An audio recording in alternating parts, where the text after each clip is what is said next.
আসসালামু আলাইকুম। আমন্ত্রণ আজকের সংবাদে। সাথে আছি আমি তাহমিনা আক্তার। শুনছেন রেডিও সাগরদ্বীপ ৯৯.২ FM।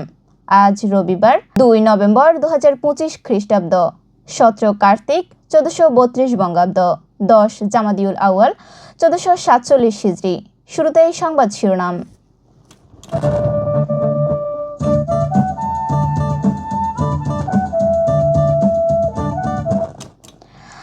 হাতিয়ার নলছিড়া ঘাট থেকে চেয়ারম্যান ঘাট রুটে নতুন সিট্যাগ চালু।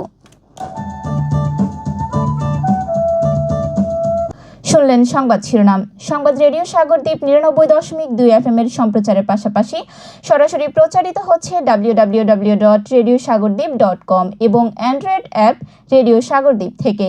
এবার বিস্তারিত।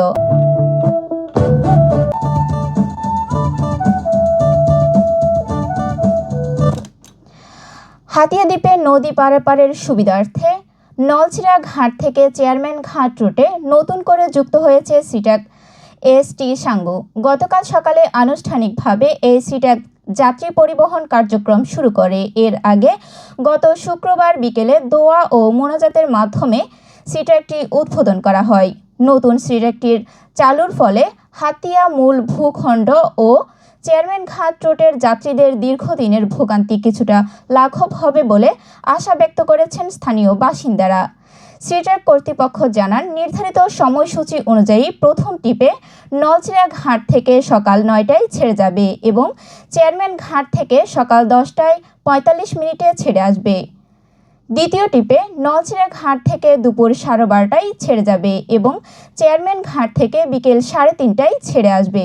তবে দ্বিতীয় টিপ যাত্রীর উপর নির্ভর করবে। সিট্যাগ উদ্বোধন অনুষ্ঠানে উপস্থিত ছিলেন উপজেলা যুবদলের আহ্বায়ক, পৌরসভা যুবদলের আহ্বায়ক, পৌরসভা স্বেচ্ছাসেবক দলের সদস্য সচিব সহ স্থানীয় গণ্যমান্য ব্যক্তি ও যাত্রীবৃন্দ। উপস্থিত বক্তারা জানান, নতুন এই সিট্যাগ চালুর মাধ্যমে হাতিয়ার নলছিড়া ঘাট থেকে চেয়ারম্যান ঘাট রুটে যাত্রী ও পণ্য পরিবহনের নতুন গতি আসবে। দ্বীপবাসীর সঙ্গে মূল ভূখণ্ডের সাথে যোগাযোগ আরও সহজ ও নিরাপদ হবে বলে আশা প্রকাশ করেন তারা।